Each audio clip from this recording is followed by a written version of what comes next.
as traditional markets put in a good old stonks pump, Bitcoin grinds out its current consolidation range with signs overall looking negative. Not much change from yesterday, moving into the halving. Meanwhile, United States and China tensions are heating up, and we're warned that austerity measures are coming to the United States. Stay tuned for Breaking Bitcoin.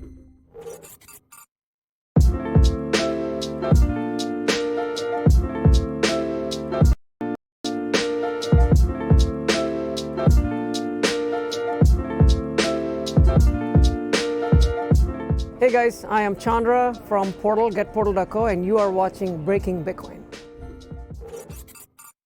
Welcome back to Breaking Bitcoin. We are live every day, Monday through Friday, at 12 p.m. Central Standard Time. This is your daily source for everything cryptocurrency, markets, and finance. I'm your host, Justin Wise, lead analyst at CrackingCrypotcurrency.com. Hopefully you guys are doing absolutely fantastic today, wherever you happen to be tuning in from, and whether you're watching on YouTube, Twitch, DLive, Facebook Live, or on Roku with the Investor News Channel app. We got a great show for you guys. Before we begin, of course, listen, there's never been a better time. If you're watching Bitcoin, if you are trading Bitcoin, if you're trading cryptocurrencies, or you're interested in other markets and you want to learn, you want to join a good community of traders, there's never been a better time to join our community and start building your own trading system, your own trading strategy. You can take advantage of our proprietary indicator suite, including Minx, Time Transformation, Quadriga ATR, Parallax, our community and one-on-one mentoring sessions, our premium trading signals for multiple markets, and our educational material and courses. For more information, click the link in the description down below or point your browsers over to premium.crackingcryptocurrency.com. Looks even better on mobile. That's premium.crackingcryptocurrency.com. Big shout out to Ben for making the website look so pretty. Anyways, guys, we've got a lot to talk about. As I said, let's get started. Before we start off, I normally go into all the markets and everything. And I wasn't sure if I really wanted to start off today's show like this, but I'm going to, because, this is as therapeutic, as helpful as it is for you guys to be able to tune in and watch the show with all the data and information that myself and my team presents. We work hard to put all this stuff together and go live every single day. It's also very therapeutic for me as the host, and I think therapeutic for my team as well, because we all put in the work, we all grind this out together, and it's really good. It's really good behind the scenes. Part of that is just being open and honest with you guys. So, I'm not a big guy. I don't really believe a whole lot in prayer or anything like that. But again, just the support, and I appreciate the message that I've gotten already for some people that know. But you guys know that I've moved to where I am, anyways, over the last few years to be better positioned to where my parents are at, so that I could help better take care of them. My father is not in very good health, and he's in, he was admitted to the hospital a couple of weeks ago for some internal bleeding, and he's recovering from that. But just more poignantly, and I guess maybe to qualify what I'm going to talk about a little bit later on, is, this whole situation with coronavirus. It's very easy to be objective about it and think carefully about it, but things have gotten real, because I got the results yesterday, not yesterday, but on Saturday, that my father did test positive for coronavirus. So I went today and got my coronavirus test. By the way, that is not a pleasant thing. I'll have the results back here in 3 or 4 days. Now, both my father and I are asymptomatic.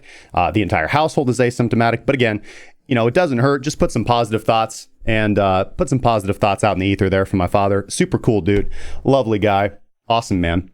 So anyways, with that being said, thank you guys so much for the support. And again, thank you guys for the messages. A lot of you guys already figured that out. Those who are closer to the trading group or in the community. So I appreciate all the messages and all the support. So with that being said, we got a lot to talk about today. Okay, first thing on the docket, let's switch over to the live stream because I want to talk about metrics.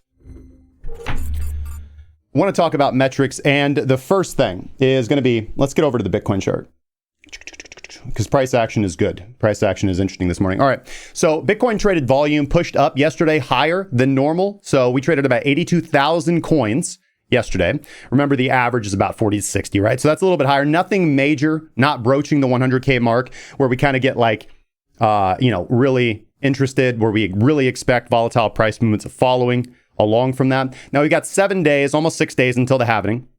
And the total crypto market capitalization dropped from 249 billion down to 244 billion. A lot of that, in my estimation, is a lot of profit taking occurring and people positioning to the short side. Now, as we covered yesterday, I think the sell the news, right? People are considering the halving event, a sell the news narrative, and that does seem to be playing out with how I'm seeing traders position themselves. All right. Now, futures volume is up 40%. So a lot of activity coming into the derivatives compared to April, where we were last year in April. Futures volume is up 40%. And a lot of that coming in, I think, from aggressive short selling, right? Now, funding is positive. Well, funding was positive. Funding just as of a few minutes ago slipped into the negative. Okay, funding just did slip into the negative, but overall funding has been positive with longs paying shorts, meaning that the majority of the market, or at least a retail market, is still net long and trying to go long. Okay, now futures just moved today into backwardation, meaning that derivative price is cheaper than spot price, and this is a marker. This indicates that there is aggressive short positioning and aggressive short market selling coming in on the derivatives. Slightly out of sync with spot price. You generally, obviously you see price go from premium to backwardation a lot. And if you are a counter trend trader, then when price moves into backwardation, that is when you look to go long. When price that is a high premium, you look to go short. Now, the backwardation is not very extreme in my estimation. It's actually kind of steep. But generally, we don't just swoop into backwardation and then pop right back up. These are overall areas that progress for a while. And in there, you can find a good opportunity to go long. You combine this with price analysis and all kinds of other metrics. But again, just pointing out that price is in backwardation right now. With a week until the halving, not only are we seeing big movements with hash rate, but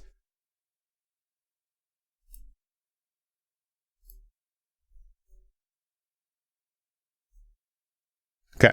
Not only are we seeing big movements with hash rates, but also difficulty, right? Now, difficulty or minor adjusted difficulty reached 16.10 trillion today, which is back near its all-time high that it reached in March of this year, right? Now, this is the final difficulty adjustment before the halving. All right, so we can see here's the all-time high that we hit in March of this year, and we dropped. Obviously, difficulty dropped quite a lot. This was kind of coinciding with the minor capitulation following the Black Thursday event, following the big sell-off of Bitcoin.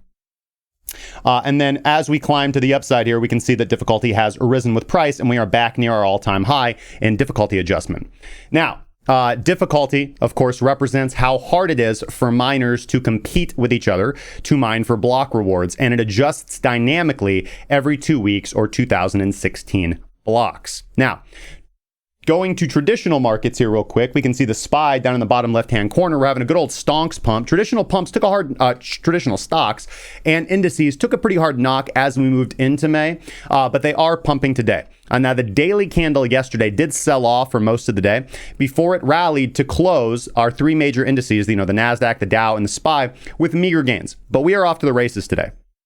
Oil futures for June are starting to trend up finally, and the VIX is down today. And it's kind of been trending to the downside, indicating that investor confidence is improving, even though the VIX has been extremely volatile over the last few weeks, actually the last month or so. Now, going to the international scene, the Australian economy is looking a little bit more attractive today, moving into today, right? It was taking a hit over the last few days, but of course, the AUD, the Australian dollar, had been in a massive bull run. And I think this is coming off why we're going positive today, is because yesterday the RBA, Australia's central bank, hold on just a second, I forgot to mute my phone.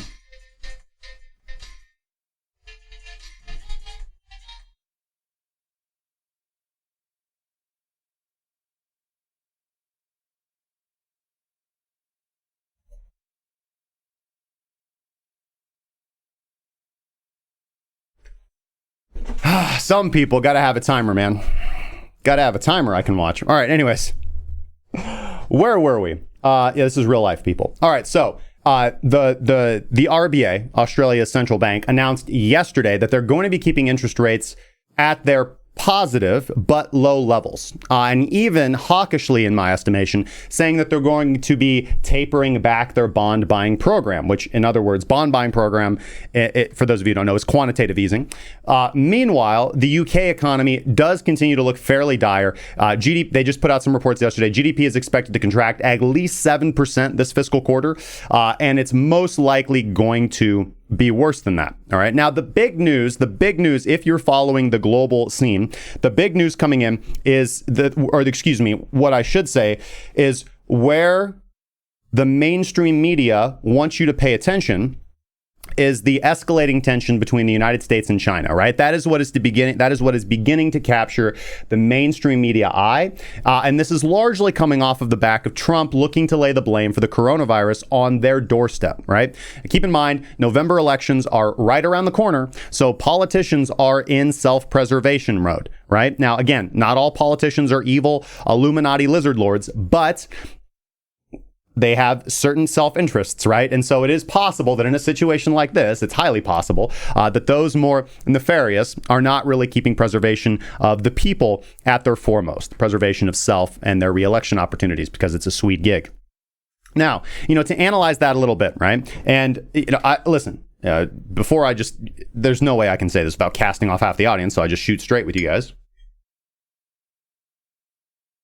Now, Trump doesn't want the blame, doesn't want the impact of coronavirus or the blame laid at his doorstep to hurt his chances for re-election. Naturally, nobody would.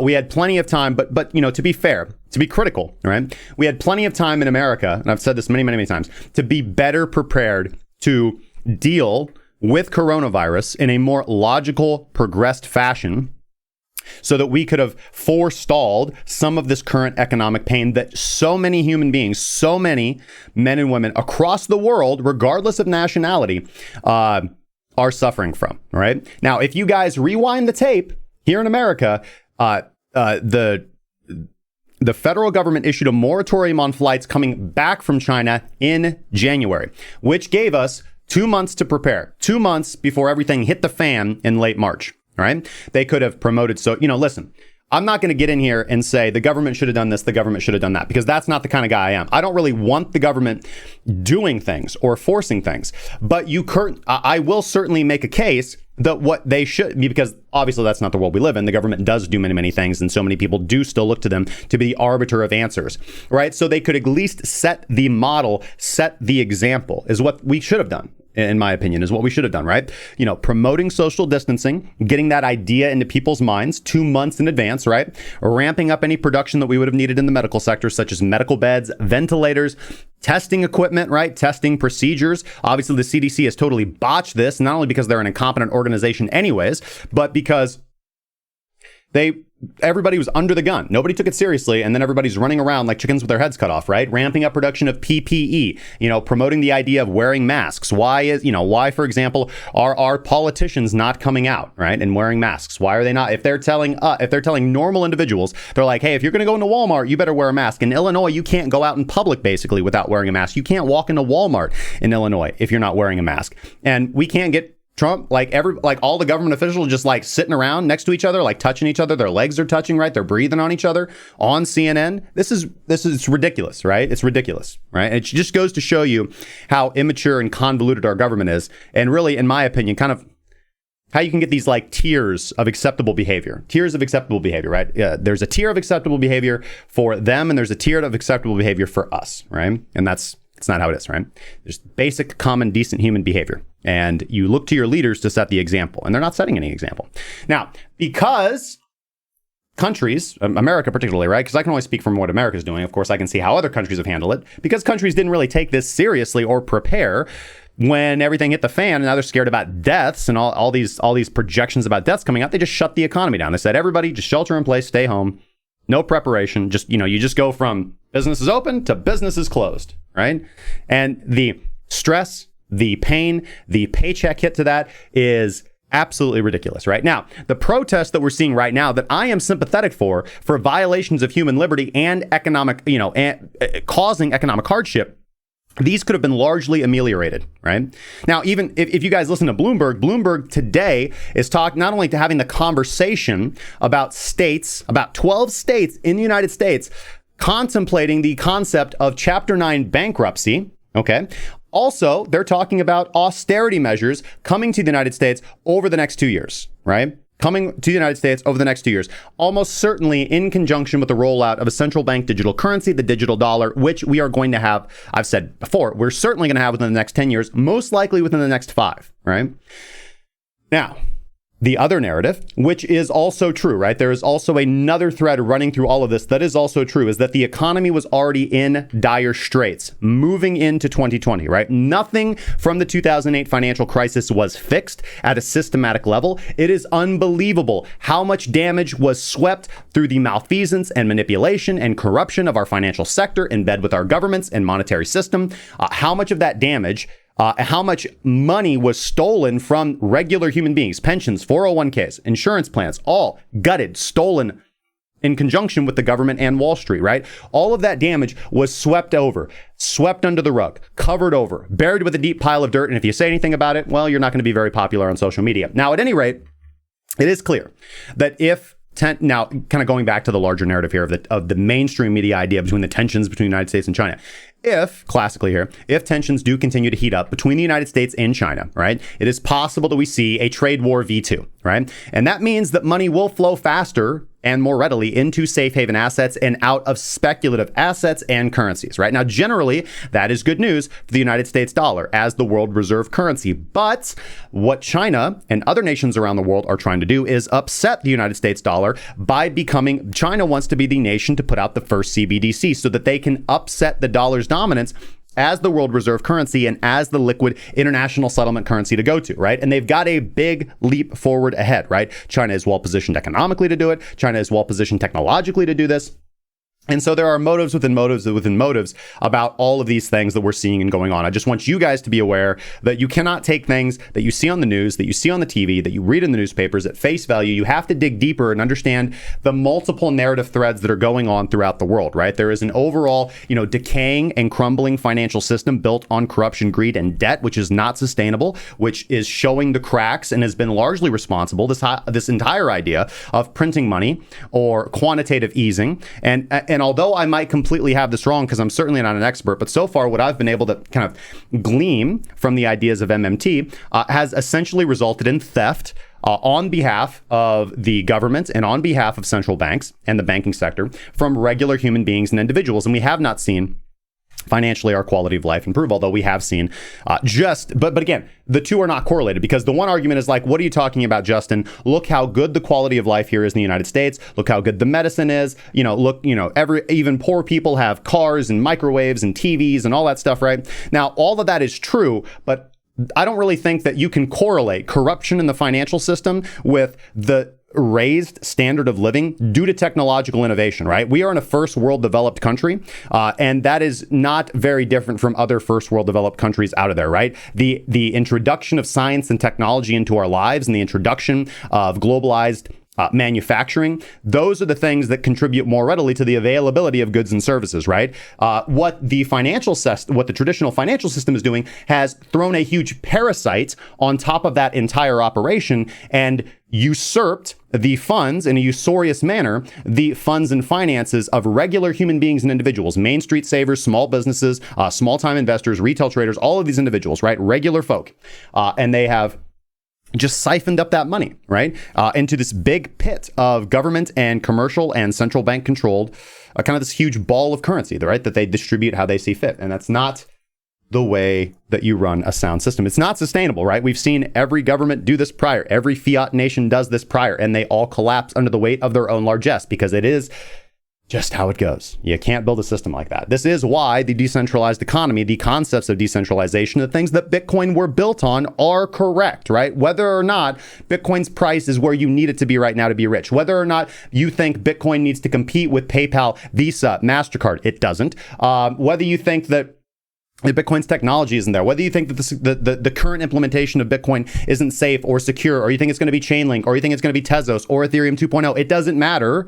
The underlying concept of distributed consensus and decentralization is correct. It is the best, better, goodest way, to build a financial and monetary system. Sound money. You need sound money. Printing money doesn't work. It is a fallacious concept built on dust and decay. It doesn't work, right? Sound money, hard money, reward savers, reward entrepreneurs and speculators who think forward and help move the world and move the economy where it needs to go. Do not reward those who are very efficient at middlemaning.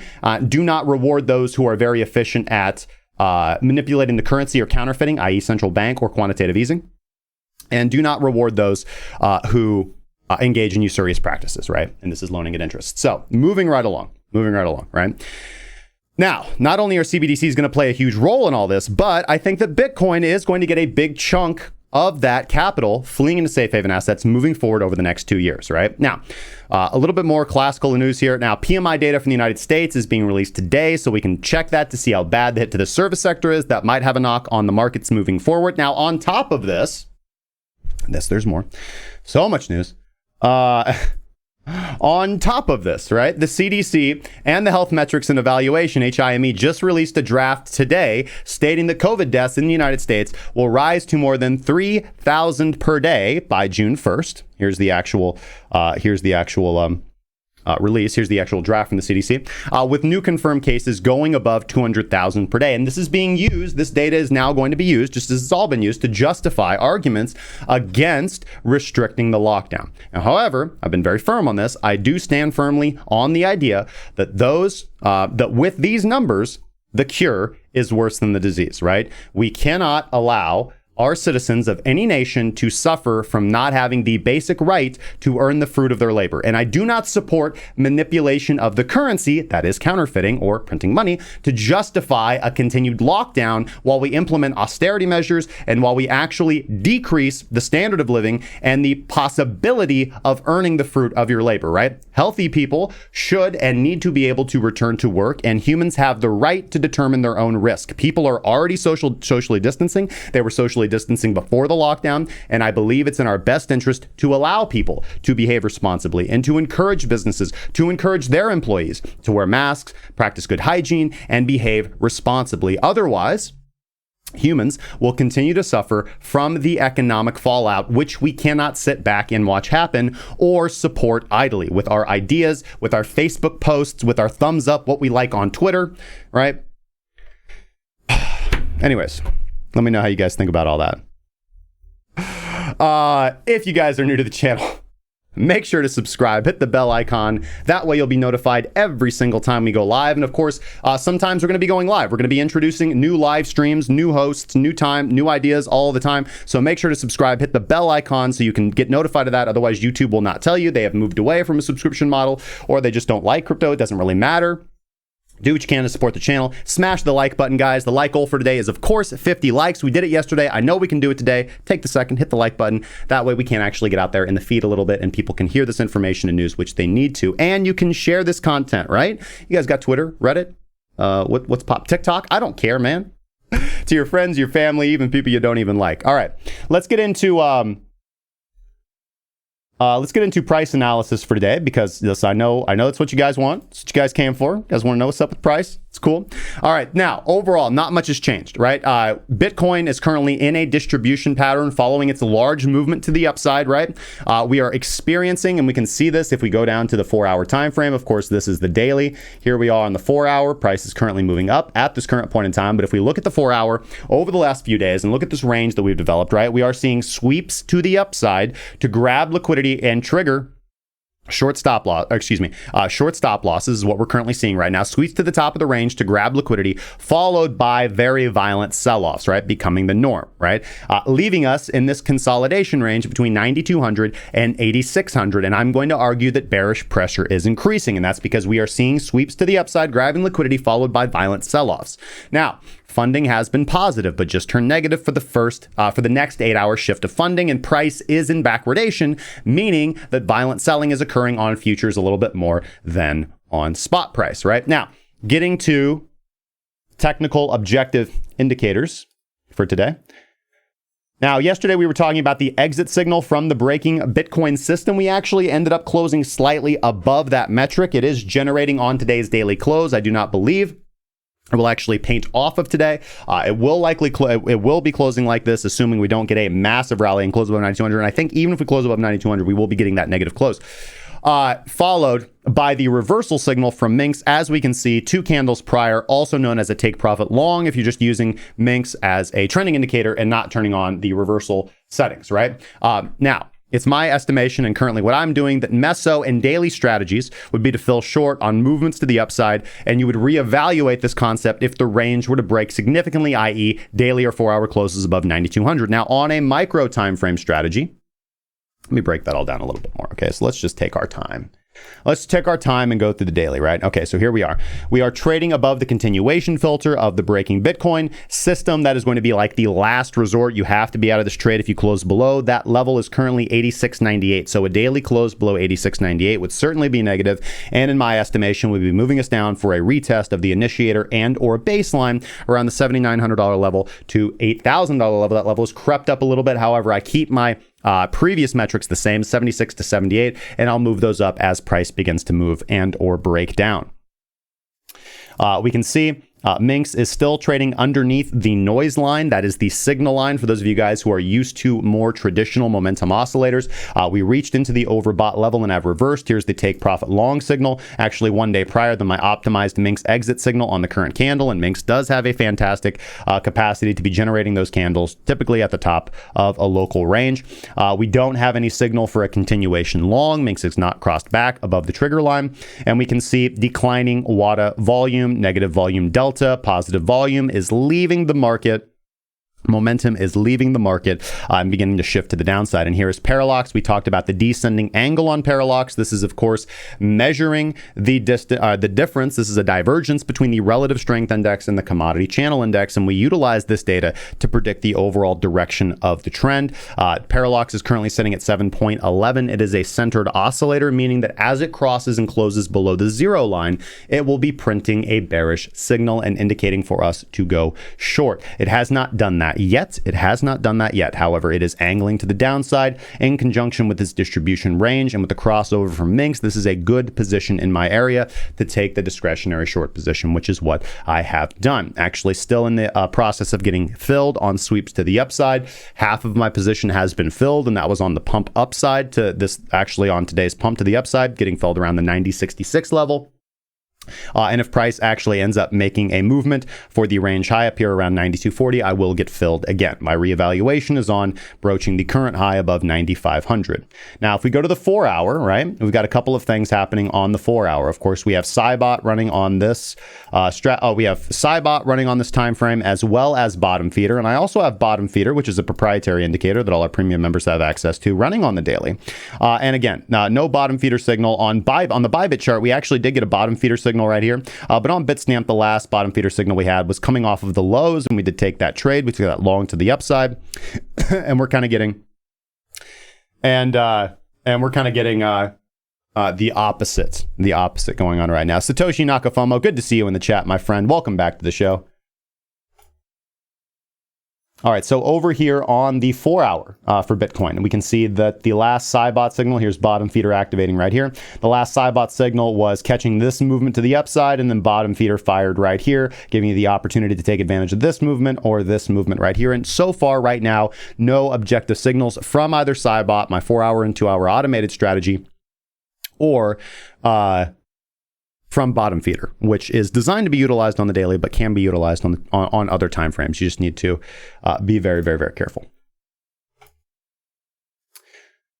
All right, so nothing really coming in from the 4-hour, but you can really see this range being pretty well delineated. Again, coming in around 9,200, indicating the top of the range. Of course, you could be a little bit more discreet and say that it's actually 9,000, with our lows being denominated here around 8,600 to 8,650. Need to see a break of those ranges before, any kind of supply support and resistance traders can be posting setups on TradingView, which is what you'll see as soon as we make a move. They will listen. As soon as we break the range, trust me, you'll have 50 traders there to tell you what you should have done prior to the range break. They're always too late once they come. But anyways, that's not how we trade. So overall, the 4-hour, this doesn't really look very attractive to me. This is overall consolidation range. I think this will most likely take another 24 to 48 hours to complete. I do expect that we're going to be getting a big move coming in on Wednesday or Thursday. I think it's going to be to the downside. I'm positioned for that movement, so we'll be watching pretty closely. And if we look at the micro time frames today, and we're going to be looking at the 45-minute chart. This is VPSV in conjunction with my ISIS spot strategy. Let's see here. We had an opportunity. We had oversold conditions right here near the top of the range. Of course, price ran up today after consolidating a little bit at the daily point of control. Price distributed up here and broke down violently. We are now consolidating at today's point of control, currently trading above it. But overall, I do not think that things look very positive. Let's take a gander here and just measure for any possible setups or POCs that we have yet to test. And overall, I mean, this really goes back to what I was saying over here, right? Where I set out these potential take profit levels here on the lower time frames, like last week, 83.15, 81.26, and 79.54, right? These are all going to be retreats. This right here, we have a single print, we have a single print, we have a single print. These are all patterns in the volume profile. These are areas where liquidity was. And remember, the market wants to go to where liquidity is. That's where price wants to go. Price and market makers only care about two things: liquidity, right? They just want somebody on the other side of the book, and price will go wherever it needs to find liquidity. And that is generally where traders have a lot of stop losses, or where traders enjoy buying, which, by the way, is usually where traders have a lot of stop losses. Buying or selling. Okay, so we can see why price swept here. There was a single print here. We can see the kind of stutter step, this distribution right here. And we can see the reason here. We have that same distribution right here. So really no reason for price to go back up unless we are bullish. Watch closely for that break of 90.43. That's going to be trading up here into kind of uncharted territory currently right now. Overall, I feel that price does want to be drawn back down either to these take profit levels or, again, overall to the retest of the daily baseline down around that $78,000 to $8,000 range. We can see the Renko. The Renko strategy for Bitcoin has actually flipped a green brick positive right now. However, something interesting to note is that Parallax over here on Renko, which is an interesting strategy I've been playing around with, has flipped negative. So this is disallowing, this is giving you the opposite of confirmation for bullish trades to the upside. All right. So going back to that micro time frame strategy, right? There certainly are plays here, right? Micro time frame strategies. And again, we're range bound. So utilizing the range and utilizing mean reversion or reversal setups using the highs and lows as invalidation points is kind of the setup to utilize. Intraday trading and moving forward until we get a big break of the range, right? And remember, keep the risk small with those types of trading strategies because they work very well while you're in the range, but you can suffer big losses if you're betting big the one time that you're wrong. So don't lose a whole lot on the one time that you're wrong. All right, we can see the SPY pumping nicely today. Looking at CME futures, again, we are just kind of consolidating up at the upper range of that gap right here, just consolidating around that overhead resistance of around 9,060. Again, we talked about this once we filled this range. I would like to see price come back down at the very least, looking at this chart, and fill in the lower range of that boundary right around 8280 and kind of paint that a little bit better. That's a little bit more confirmation for my desire to see price go down to about 8,000. Again, here we can see the funding and premium. We can see funding just flipped negative. So finally the market has kind of flipped net short, and we can also see that backwardation coming in from that violent selling as Bitcoin is kind of working out this consolidation period. Now I saw this earlier. Somebody pointed this out to me. I think it's clearest to see on the 30-minute chart. Yeah, somebody was pointing out this inverted head and shoulders pattern on the 30-minute time frame. And overall, I would say that this has not ended up completing because you would have expected this. Again. Whoops.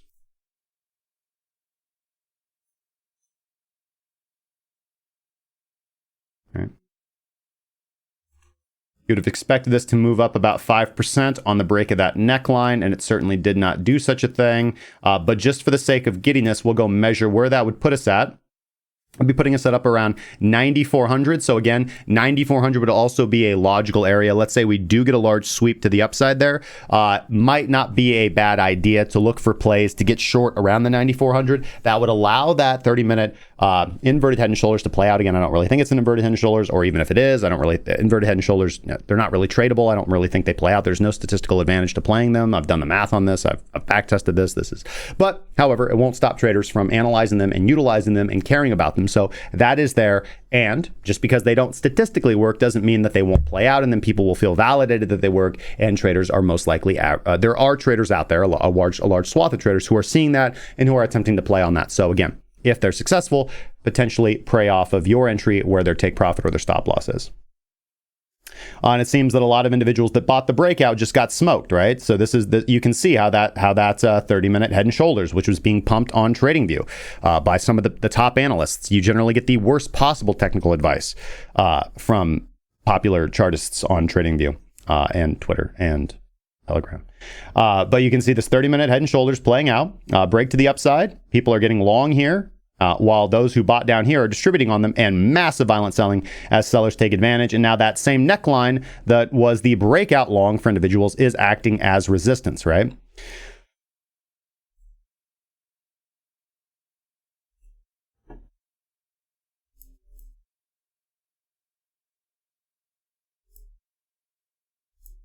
All right, and Ethereum, negative Renko trend as well. All right, let's go over to Crypto Bubbles, see our big movers of the day. All right, we do see, let's see here, Digibyte, Numenair, Chiliz, Zilliqua, NRG, Data, all having nice movements today. S&T as well, Siacoin moving up a little bit. Let's see. We had some decent moderate gains yesterday on alt, traded against USD as well. Let's see what's moved up today nicely against BTC. Kind of the same pairs overall. Hive obviously down against BTC, Digibyte, Len, Chiliz, Zilliqua, S&T all performing. Numenair all performing well against Bitcoin as well.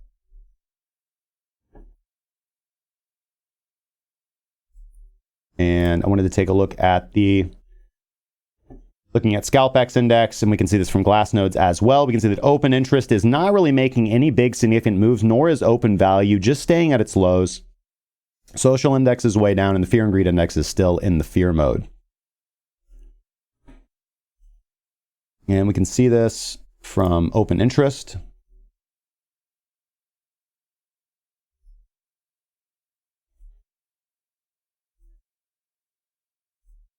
Again, we can see not a huge rise in open interest over the last few days.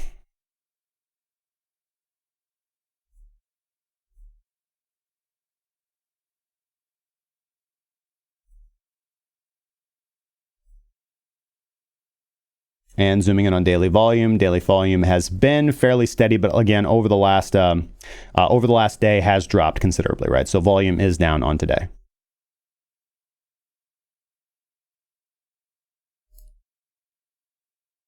All right. So premium traders who are following along with me on the Forex, CFD, or ETF marketplaces, obviously we've been short on Palladium, nailing it on this trade. Good movements coming out of our Palladium short today. Actually, for the last 3 days, we've got this nice 3 crows pattern, 3 black crows descending pattern.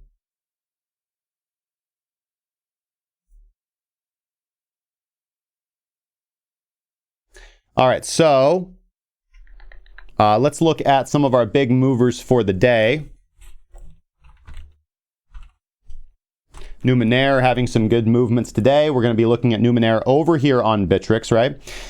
Now, let's zoom out a little bit. Again, Numenair has been on quite a run-up. Of course, Numenair was being pumped and shilled by Tika Tawari as one of the, I think this is one of the 5 coins to 5 million or whatever the heck he called that stuff. So it's been having a nice movement ever since February. Nice big run-up. Let's see here. Overall, up about 500%. From year to date, from the beginning of the year, right? Nice big sell-off as we kind of started off the year, about a 50% dump, and then up by about, like I said, about 500%. So overall price is pretty good. Ever since its kind of second big, massive, mind-melting pump over here, it's just kind of been consolidating in this range, of course. You can say consolidating in this range, but that still didn't stop it from moving up another 40%. But let's see, we've had a pretty nice sell-off over the last few days back down to local range support. This is, of course, a logical area to look for a long. We are breaking overhead what I would consider resistance, which is kind of the previous shelf of our consolidation, making an attempt and a stab up here at our local highs. We can see positive volume delta coming in today, but not a rising explosion level. Parallax is bearish, letting us know that the trend hasn't really flipped bullish yet, and Parallax is generally pretty good at letting us know when the trend is actually flipping bullish. So this really comprises a reversal trade for me. Looking at Minx, we can see that Minx is in the negative aspect of its wave function right here. So we are below the 0 line. However, Minx did cross into static over here on the 2nd of May, which is a reversal signal followed by one sell-off. So again, looking for kind of price action for some confirmation. We can see again a nice buy signal right here. If you're trading Minx as a reversal indicator, then we get a nice movement to the downside right into our range lows right here. And price is up, what, about 7% off that movement, about 12% moving to the upside right here. Let's look at the breaking Bitcoin system for today. Yep, actually, we did generate an exit short signal. Of course, we're not shorting Numenera on any platform that I'm aware of, but this is going to be a this is not a trade. We're trend following traders, so nothing here really generating the trade. Of course, the system caught this moving to the upside nicely and this moving to the upside nicely, not this one, and caught this short very well right here. So this is the kind of the reversal function. This is not really a trade I'm advocating, but this would be looking for a movement up to kind of retest the median, which would be a movement from where Numenera is currently at about 0.00263 up to about 0.00295 would be a potential movement for Numenera with invalidation if we close below 0.00238. Not really the trade I'm looking for. I would be watching Minx for early exits on that as well. Yes.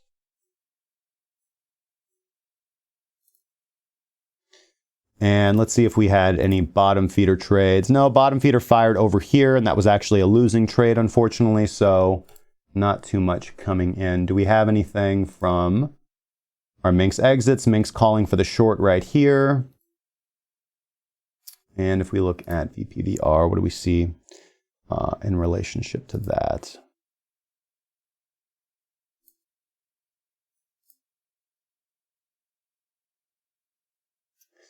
We do see untapped liquidity here between 282 and that 297. So again, kind of a logical area for a retest if Numenera does continue to pump. Would I market buy this? No. I would say that the better entry on something like Numenera would be to wait for a little bit of a retest of this area right here. Hope for this pullback and a retest, reestablish this local resistance as support and look for that kickoff, because then you can better position yourself for the trade. Again, bringing back that breaking Bitcoin. We can see potential targets in conjunction with that VPVR gap.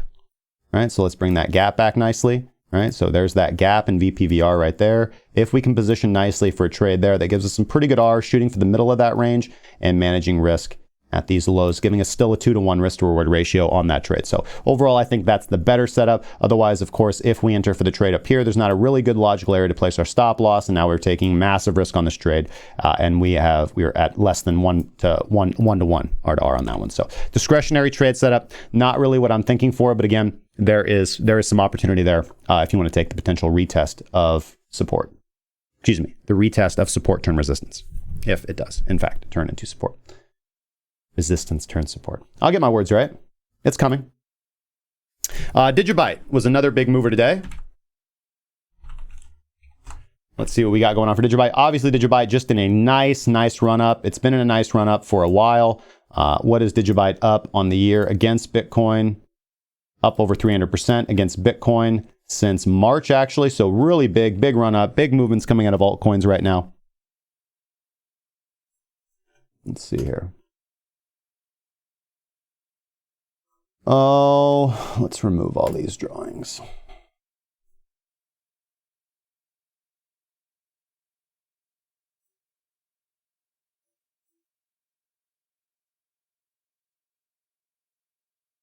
Let's see here. I'd be a little worried about this. Some bearish again, if we do end up reversing a bit from here, a little bit of bearish divergence on Minx coming in right here. And this is going to be basically a week of consistent gains for DGB BTC. This is looking like a very logical area to take profit, especially as we kind of run into the previous support level. And we can see actually where we did rejecting down a little bit so far.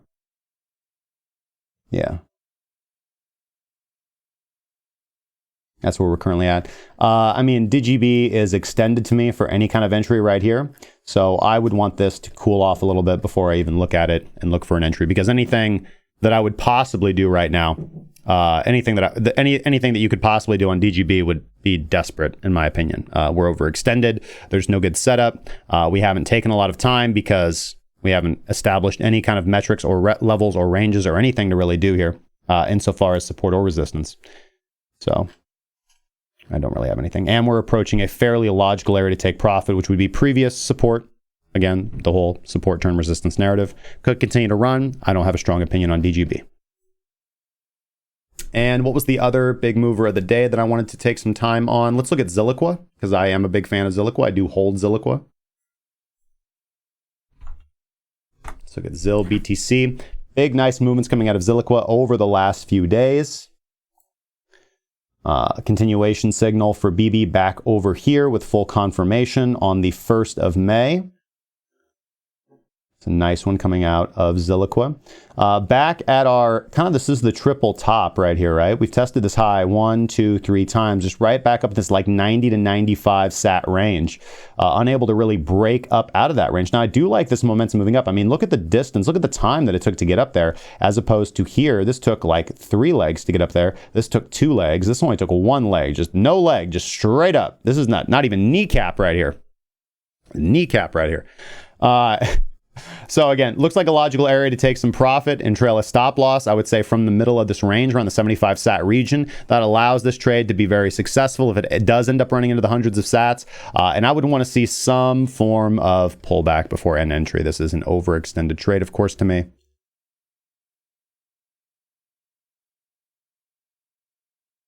So congratulations, great entry setup, just classic trending signal right there. We can see Paralox signaling for the trade here. We can see Minx giving the continuation signal. Minx gave the initial signal back over here, as did Paralox, and that one actually didn't complete, but then you got the continuation right here and a beautiful run up. Wadatar explosion signaling on the very same candle as well. So I never want to hear from any premium members that because you don't have the Breaking Bitcoin system, you can't take the trades that I do. You got it all right here, baby. Minx, Paralox, and Wadatar explosion. And the Breaking Bitcoin system signaling on the exact same candle. So nothing special there. And completing all 3 take profits, I'm quite assured of. Yeah, logical area to take some profit, let the market cool off a little bit. Look, again, you can do this whole momentum re-entry above, like let's say 100 sats. But that's a cycle, again, we talk about psychological levels, but that's going to be a psychological resistance. A lot of people are going to be scared about that. So let's just see what Zilliqua does. Let it consolidate for a little bit. If we consolidate here at resistance, very much like Bitcoin, we can attempt to take the trade to the upside on sweeps to the range low, but that hasn't happened yet, right? It's just moving too fast. So overall, congratulations to those who are holding those coins. Those are some big movements, and just good classic technical trading is getting you some big gains in this market as volatility continues to come in.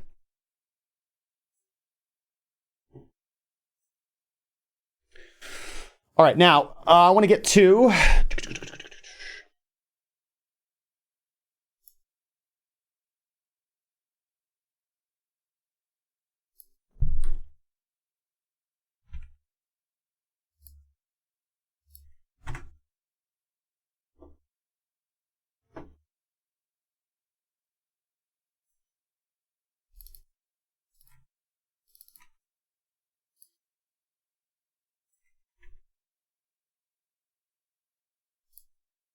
all right. So let's talk about this. In today's news, this is going to be our crypto currently segment. All right, before we begin, make sure to smash the likes, guys. We're almost there. 50 likes. Let's do it, guys. Now, it's been almost a year since the Financial Action Task Force, the FATF, issued its last series of guidelines, which put virtual assets and their service providers on notice that international authorities are going to be enforcing all standards typically associated with traditional money transmission, including AML, anti-money laundering policies, and that any company playing inside the cryptocurrency sandbox is going to have to play by those same rules. Now, while they have made some allowances for the fact that this technology is, quickly developing and in development, efforts are being made to exert regulatory pressure on activities utilizing cryptocurrencies, which happen to go across borders, right? To serve these cross-border transactions, whether they be remittances or just money transfers, right? Now, we cast light onto what the FATF rules meant for our industry back in early February when we covered this developing story on Breaking Bitcoin, discussing how an identity layer may be forming in and around existing blockchains in order to meet the demands of regulators, talking about the different developments that were going on in that situation. And of course, you guys can go check that out. There will be a link in the description down below for this previous episode of Breaking Bitcoin, right? Make sure to check out this previous coverage. As I said, link will be in the description down below. Now, today, we're going to be further exploring the impact that the FATF travel rules will have on our industry by taking a look at this Forecast article in which they interviewed David Jevons. He's the CEO and co-founder of CryptoTrace, which is an analytics firm that deals with cryptocurrency, and they work very closely with authorities and government agencies with the stated goal of helping them better navigate and understand the cryptocurrency industry and therefore the blockchain transactions that are taking place on these decentralized networks. Now, we are fast approaching, like I said, the 1-year mark since the FATF unveiled its risk-based framework for virtual currencies and their service providers. And Jevons was asked about this industry and how it has progressed and how it has since responded to those rules that were laid out by the FATF, the guidance that was laid out by the FATF. Now, more than 200 countries have agreed to implement the FATF mandates. Now, the FATF serves sort of as the global anti-money laundering and anti-terrorist financing watchdog. And therefore, although they do not have authority, they do wield significant influence internationally, right? Back in June, the FATF proposed new guidelines requiring that what they labeled virtual asset service providers, or VASPs, you would call them an exchange for short, to store and what these VASPs, what they define as VASPs, which really encompasses all cryptocurrency services, all cryptocurrency exchanges, they're going to be required to store and share information about their users, including account numbers of both parties, the sender's physical address, their national ID number, their consumer ID number, their birth date, and sometimes even their place of birth, right? Now, because you don't often get that kind of personal information encoded in the cryptocurrency transactions themselves, this of course presents a little bit of a difficult quandary for these VASPs if they want to achieve compliance, because some of these don't even do KYC. Now, as for how the industry has responded, it's arguable that it's largely been positive, right?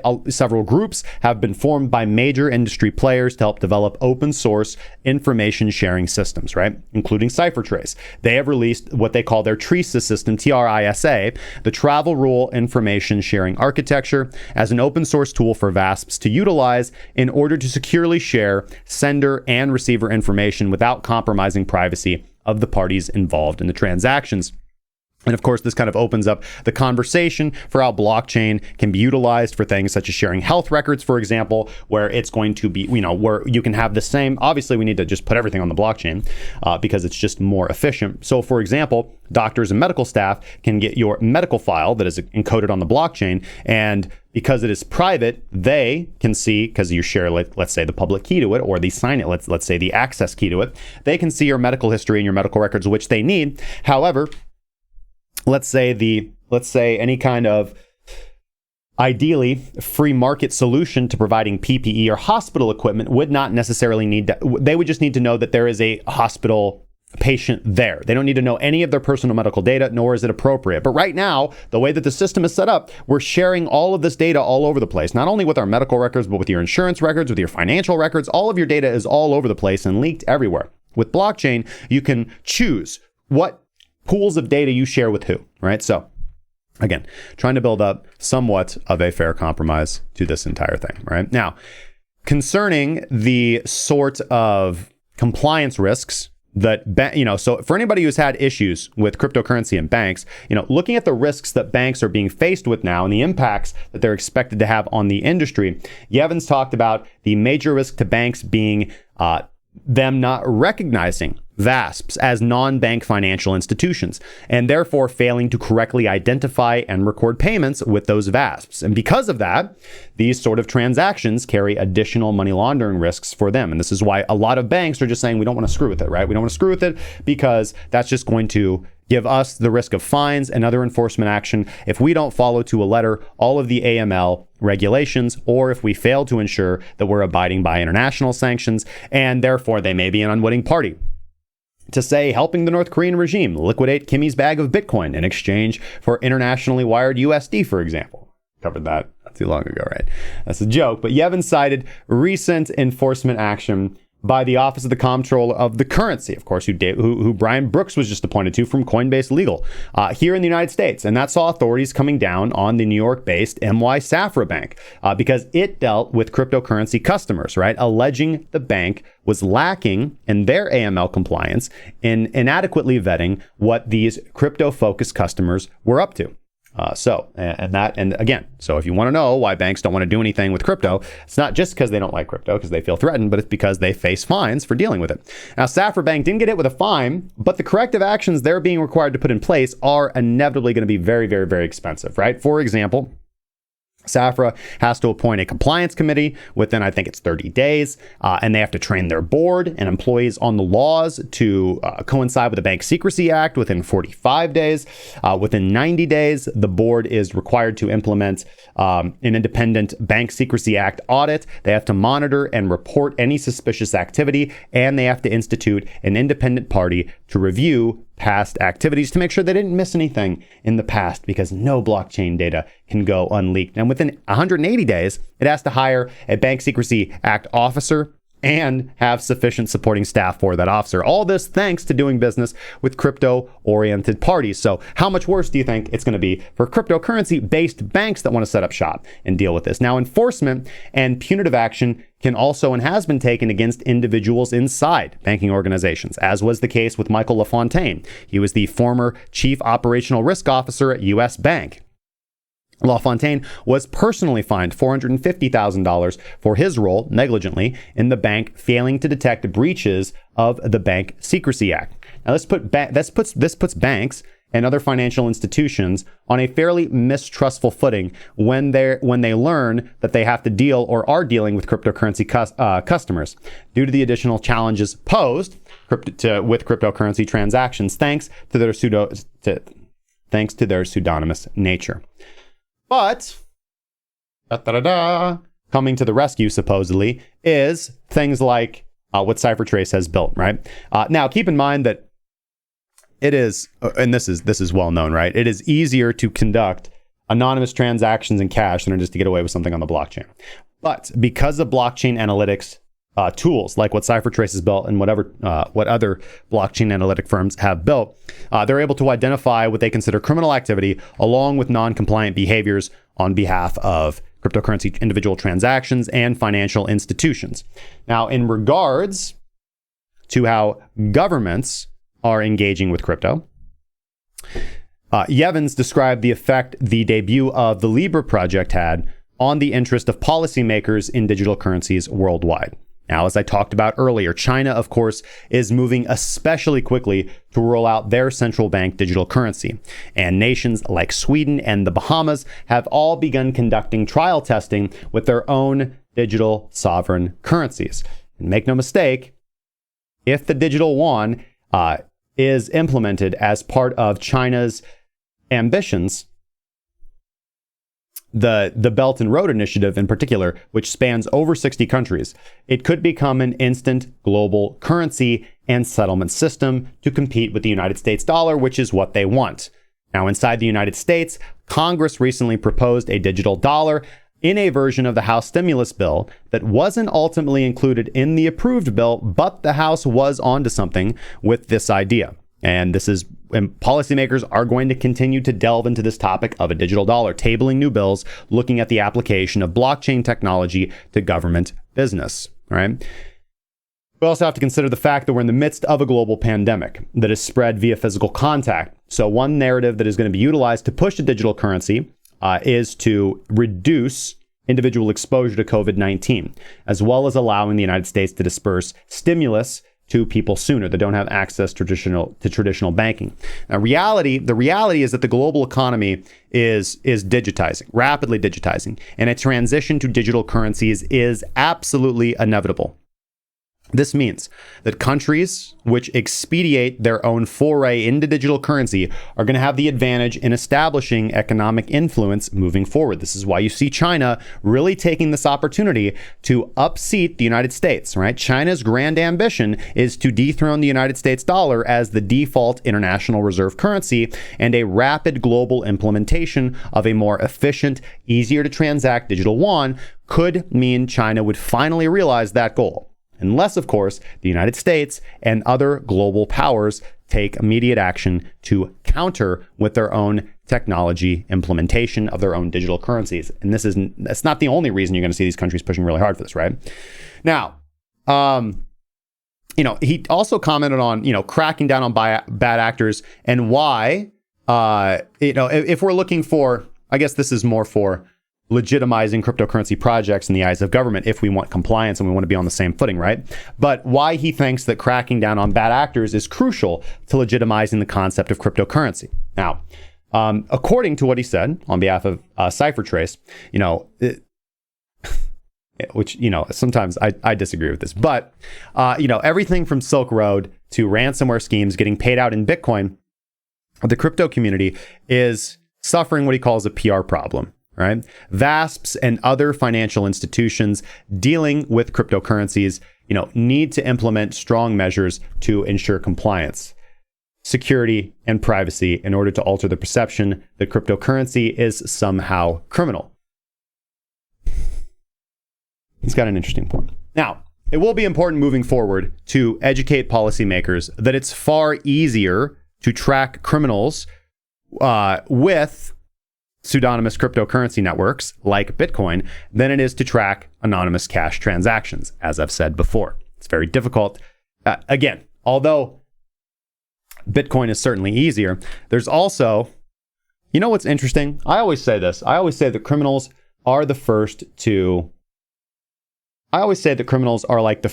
to adopt new technology, right? Whether it's race cars and bank robbery, or whether it is, and whether it's Bitcoin, right? So it is also an interesting, telling sign that criminals who use cutting edge technology say, yeah, you know what? Dollar's not too hot, right? We prefer to receive Bitcoin. It's a better currency. It's a pretty good foretelling of what's coming forward for society, right? Now, despite the fact that following the money trail on Bitcoin is relatively easy, according to Evans, Bitcoin is still the preferred currency of criminals, which I argue strongly against. Far more dollars are being conducted. This is just wrong, man. Far more transactions are, there's far more criminal activity that occurs with the United States dollars than with Bitcoin, all right? Dollars have been utilized as the basis for more crime than the blockchain could even possibly contemplate. So that's kind of ridiculous in my opinion. So, but the reason why Bitcoin is certainly becoming more popular is because the offloading and clearing of cash is becoming increasingly difficult. While at the same time, because Bitcoin is growing in popularity, options for paying or converting into Bitcoin or into other currencies are increasing day by day as the network continues to grow. There's over 4,000 Bitcoin ATMs in the United States alone, for example, right? And that is a plethora of ways as we continue to grow for individuals to move from fiat into cryptocurrency or vice versa, right?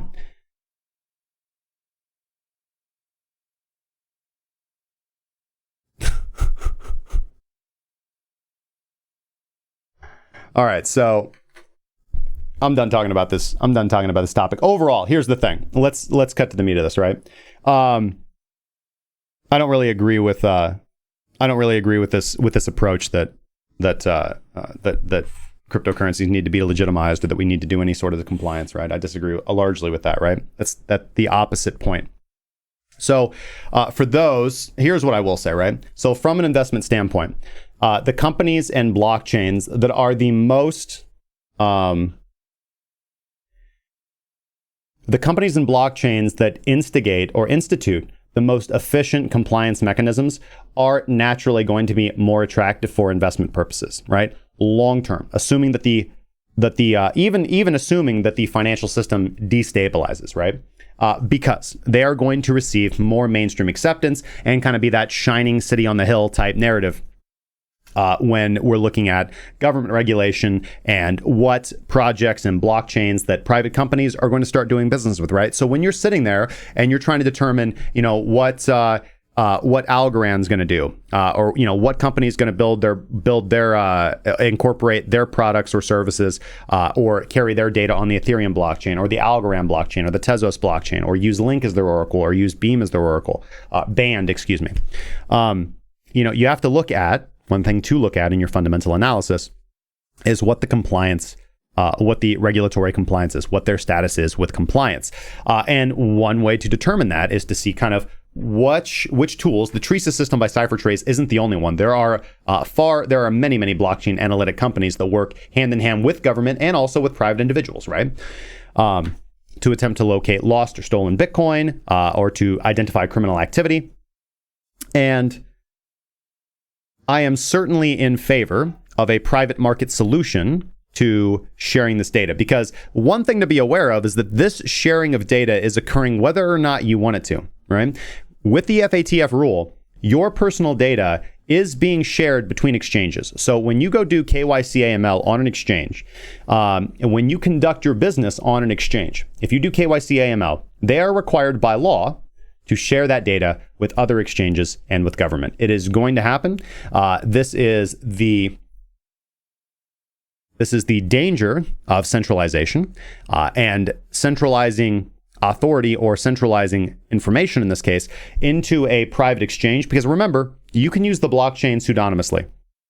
If you're not very skilled with masking your IP, with masking your server, with masking where you're connecting from, it is possible to geolocate where a transaction was originated from and where it was sent to, utilizing the blockchain. If you are good at masking that data, then it is possible to use Bitcoin in a fairly anonymous fashion, particularly if you acquire your Bitcoin PTP. You don't have to person to person. You don't have to go to Coinbase or utilize the Cash App or use any of these apps that track your activity. You can still get Bitcoin the old classic way by trading. Listen, how do you earn cash? You go get a job. How do you earn Bitcoin? Well, you can mine it, or you can earn it like any other currency by trading your labor or something else of value in return for that BTC. And there's a lot of options like Wasabi Wallet and mixing and CoinJoin, all of these features. The Lightning Network has built-in privacy transactions. And of course, you have things like Grin and Beam who are developing with Mimblewimble and these alternatives. And of course, the Liquid block, the Liquid Bitcoin sidechain has a lot of these features as well. But this information is being shared whether you like it or not. So if you are, obviously you want to get into Bitcoin, and generally that's going to start with with kind of signing up on Coinbase or getting some from the Cash App. It's cool to get your hands on some Bitcoin. $20 a week is a really good start. However, the more you go down this rabbit hole, the more you learn about how to take seriously your digital privacy, your liberty, your freedom, and how to push forward for a better society, it will behoove you to become more familiar with the nuances of Bitcoin. You don't need that information to engage with the blockchain. I see a lot of people talk about how, it's not good enough for people to just come in and buy Bitcoin. It certainly is, because that gets their foot in the door and it gets them comfortable with the concept of cryptocurrency and how value can be decentralized and how trust can be decentralized and how currency can be decentralized without a central point of authority, which is good. And then we just educate people slowly over time, just like with everything, right? Like when people come into your job, they don't know you have to train them. They don't know how to work, but they know how to hold a pencil, hopefully. So you can start there. You can start from somewhere. So with that being said, just be aware of how your data is being utilized, and keep in mind that this is almost certainly inevitable moving forward, right? The blockchains that gain the most legitimacy in the public sector, I think Bitcoin is its own special case, because Bitcoin stands alone from all these other things, right? But when you're looking at other coins, it's going to be what is compliant, right? And whether or not you agree with that, it is happening in the background. And again, maybe more pursuant to you, or more prevalent to you, is the fact that your data is being shared between VASPs, whether or not you like it or not. So keep that in mind the next time you decide that you can do all of your trading on Coinbase. You can trade on Coinbase, but maybe don't hold all your Bitcoin there.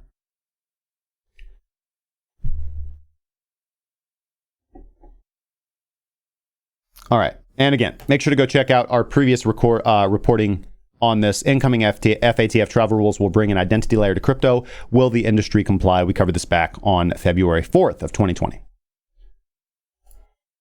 All right, with that being said,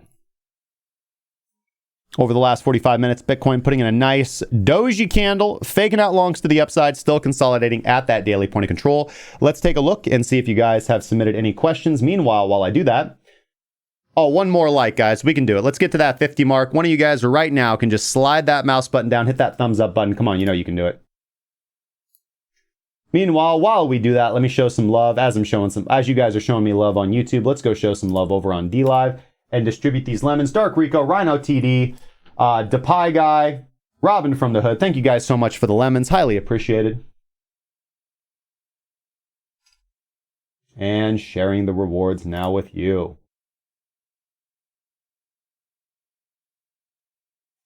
Over on Twitch, shout out to you guys watching on Twitch, and thank you, Savatep 1970 and Daniel Yovar. Thank you guys so much for the follows over there on Twitch. Oh, man, we got 6 likes. All right, thank you guys so much. Highly appreciated. 55 likes. Going long on the like. 58. Going long on the like button. Good looking out, guys. Highly appreciated. Thank you guys so much. Does really help us get the word out there. All right. Questions. Where are the questions? Boom.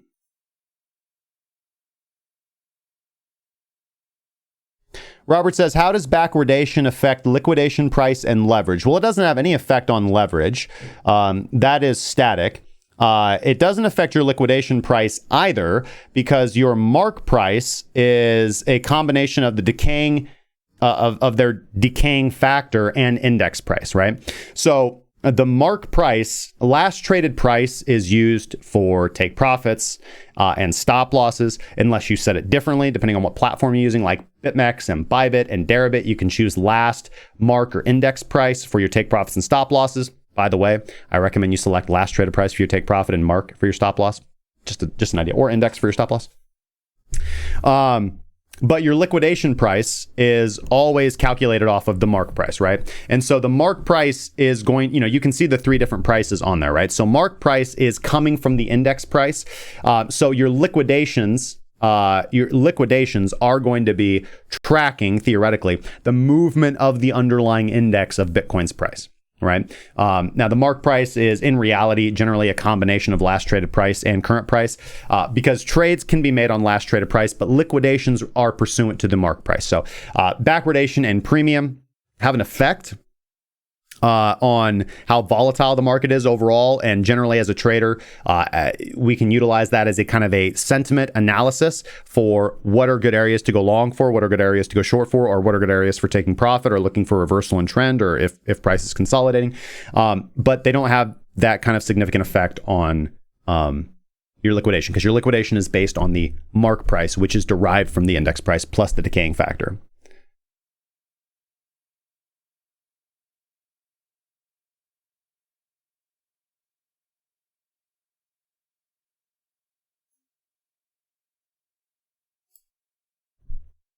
All right. With that being said, guys, it is 1:16 and it is time to go.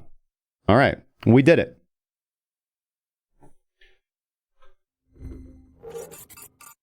All right. Thank you guys so much for joining me for another episode of Breaking Bitcoin Market Analysis, your daily source for everything cryptocurrency, markets, and finance. I hope you guys had a good time. I really appreciate the support, the likes. If you guys have any questions, comments, concerns, sarcastic remarks, and/or death threats, please leave them in the comment section down below. Don't forget to like, share, and subscribe. It helps support the work, lets us know that you guys care, and continues to incentivize us to put out this good content. Also, if you guys are traders, if you guys are speculators, if you guys want to improve your trading ability and skills, take advantage of all that we offer. Check out the website. The link is down in the description, premium.crackingcryptocurrency.com. And whatever you do, join us in the Discord.